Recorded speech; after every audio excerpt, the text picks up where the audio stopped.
ಅದಕ್ಕೆ ಒಬ್ಬ ಹೇಳಿದ ವಿಚಾರವಂತ, ನೀವು 10 ಎಣಿಸಿ ಅಂತ. 1 2 3 4 ಹೀಗೆ 10ರವರೆಗೆ ಎಣಿಸಿ ಅಂತ.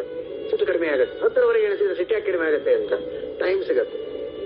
1 2 3 ಅಂತ ಎಣಿಸೋದ್ರೊಳಗೆ ಇವನಿಗೆ ಟೈಮ್ ಸಿಗ್ತದೆ. ನಾನು ಯಾಕೆ ಸಿಟ್ಟಿಗೆ ಬರ್ತಾ ಇದ್ದೇನೆ? What is the problem? ಇದೇ ತರಹದ ಕೆಲಸ ನನ್ನ ಜೀವನದಲ್ಲಿ ನಡೆದಿತ್ತೋ ನಡೆದಿಲ್ಲಯೋ? ನಡೆದಿರ್ತದೆ. ಹಾಗೆ ಇವನು ಮಾಡಿದ್ದಾನೆ. ತಪ್ಪಿದಾಗ ಸಿಟ್ಟು ತೋರಿಸ್ಬೇಕು, ಆದ್ರೆ ಸಿಟ್ಟಿಗೆ ಬರಬೇಕಾಗಿಲ್ಲ. ಮಗ ತಪ್ಪಬಾರದು ಅನ್ನೋದಕ್ಕೆ ಸಿಟ್ಟು ತೋರಿಸ್ಬೇಕು. ಶಿಷ್ಯ ತಪ್ಪು ಮಾಡಬಾರದು ಅಂತ ಸಿಟ್ಟು ತೋರಿಸ್ಬೇಕು, ಸಿಟ್ಟಿಗೆ ಬರಬೇಕಾಗಿಲ್ಲ. ಯಾಕಂದ್ರೆ ಆ ತಪ್ಪು ನಾನು ಚಿಕ್ಕವನಿದ್ದಾಗ ನಾನು ಮಾಡಿದ್ದೆ. ಇದೆಲ್ಲ ಸಿಂಕ್ ಮಾಡಲಿಕ್ಕೆ you can have your own time.